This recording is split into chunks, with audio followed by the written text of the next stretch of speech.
Ну что там, все в фокусе, погнали.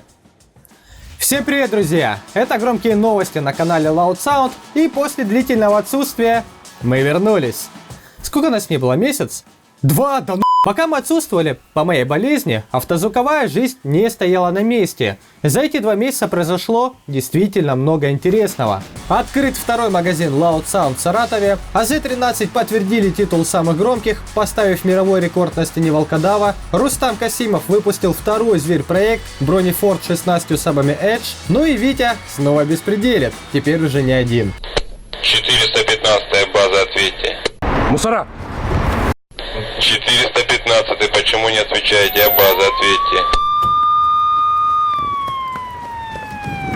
Альфа. Я на месте. Витька в клетке. Да ну иди сюда, говно собачье, а решил ко мне лезть. Но сегодня мы расскажем о других, но тоже не менее важных и интересных новостях. Поэтому доставайте пивасик, открывайте чипсоны, и в этом выпуске сразу 2 студии объявили о продаже своих проектов, команда Z13 попала в неприятную аварию, Дед Витос установил новый мировой рекорд и многое другое.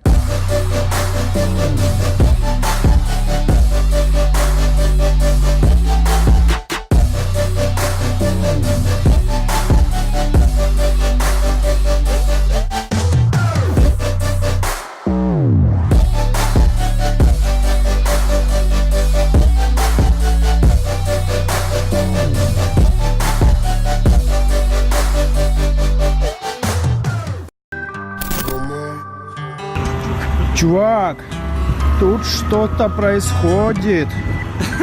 И начнем этот выпуск с одного из самых интересных проектов этого года — семерки от магазина Прозвук. Проект действительно за 2 года существования нехило так хайпанул. Ну еще бы, не каждый додумается поставить сабы в крышу, еще и наружу. Но опять же, мы ничего ни у кого не украли, мы все придумали сами. Да ладно! Остались позитивными эмоциями огромное количество людей, и даже Дима Гордей запилил ролик с его участием. Хотя, что-то мне подсказывает, что это была больше пиар-акция самого Урала. Все сабвуферы фирмы Урал Sound, да? Да. И нашли еще одну машину, собранная полностью на компонентах Урал Sound. Короче, машина собрана на старом добром Урал Sound, Урал реально валит. Я не знаю, что там, и не хочу, чтобы ты пострадал. Отойди. Эй, Кей, ну-ка, давай уже, открывай.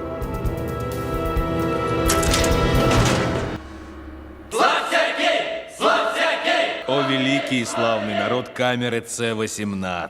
А вот упомянуть Васин Инстаграм ребята зажали. Что ж, сделаем это за них. Но недавно ребята у себя в Инстаграм поделились постом, где семерка была объявлена на продажу. И, кстати, дам спойлер, пока еще не официально, на продажу пойдет и Ford Explorer. Тот самый рамник на пневме, над которым ребята пыхтели более года. Причину продажи ребята объяснили просто. Идея магазина – постоянно удивлять. А судя по всем прошлым проектам, ребята умеют это делать. Поэтому каждые 2 года происходит либо полный ребилд проектов, либо их продажа. С целью, чтобы купить что-то еще и сделать его более безумным. Мы же, в принципе, обычно так и делаем, через 2 года обновляем проекты. Ну, надо было либо обновлять семерку, либо уже что-то придумывать новое, потому что мы считаем, что там каждые 2 года проект надо как-то удивлять и модернизировать. Это самая главная причина продажи. Но на этом продажи популярных проектов не закончились. Чуть ранее ребята из студии Gorilla Tula объявили о продаже своего проекта Hyundai Elantra 6-15 сабами Avatar SVL. Этот проект можно спокойно отнести к топ-проектам России. Рез, который показывает этот броневик, действительно внушающий.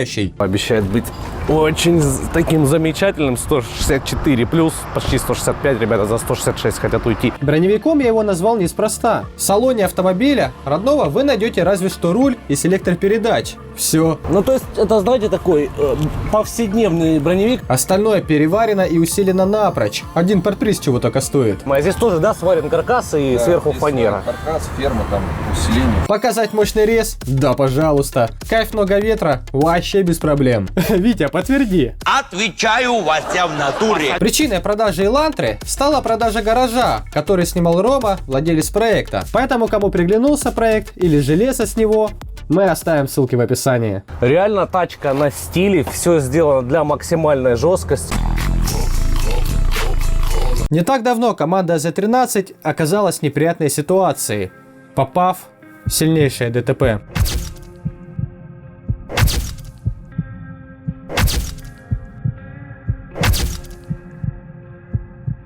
Авария произошла на границе Тульской и Орловской области, когда ребята двигались на этап АМТ «Воронеж», который проходил 25 августа. Причиной страшного ДТП стал Volkswagen Passat, водитель которого уснул за рулем, выехал на полосу встречного движения и совершил столкновение с двумя автомобилями. В Passat также сидели 2 человека. К счастью, все участники ДТП остались живы.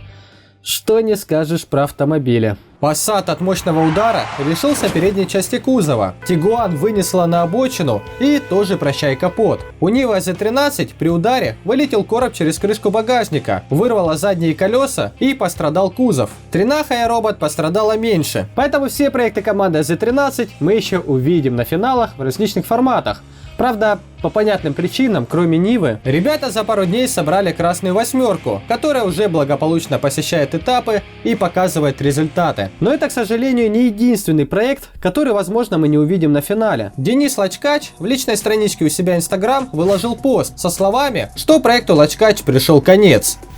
Или нет? Да ладно, я угораю. Конец не пришел, но проект действительно находится вот примерно в таком состоянии. Причиной тому стало оформление, которое после многочисленных хертриков не выдержало и треснуло по швам. Поэтому на данный момент идет полное обновление оформления и восстановление дверей. Даю спойлер, концепция оформления останется прежней, но валить должна мощнее.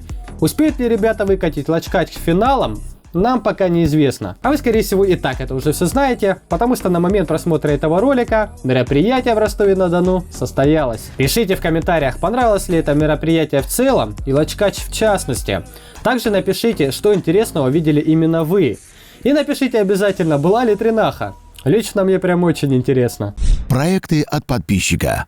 Ну а в этой рубрике «Проекты от подписчика» мы расскажем о Артеме Третьякове и его четкой приоре. Путь Тёмы в автозвук начался с далекого 2014 года, со знакомства с Андо и Рамазаном. И уже буквально на следующий год Тёма выкатил свой первый инсталл, в котором был установлен SAP Pride S15 второй версии на новой корзине и полностью в карбоне, эксклюзивный заказ, и питался Pride 10K. Понимания того, что питание должно быть стоящее, конечно, не было. Поэтому Тёма ограничился одним АГМ 70 Ампер-часов и штатным геной. Далее аппетиты росли, и система увеличилась на 2 S15, но уже третьей версии, которых качала пара 5500. Усиление короба путем распорок, шумка, дверные карты – все делалось вручную. Тогда же ребята и заменили питание на гену 320 Ампер и 240 секцию лития. Закончили соревновательный сезон на результате 154,1 с багажника. Но, как оказалось, вероятность того, что ребята на этом остановятся, была крайне мала. Поэтому было решено незамедлительно построить что-то кратно мощнее. Так на помощь пришли 8 312 дефбонсов и 4 штуки моноблоков Апокалипсис 11800. Серьезная подготовка, сварка, обшивка и установка железа дала свои плоды. Весь сезон за 2018 год для ребят закончился на отметке в 160+, и бронзовым чемпионством в формате EMA Россия. 2019 год для ребят начался полным ребилдом системы.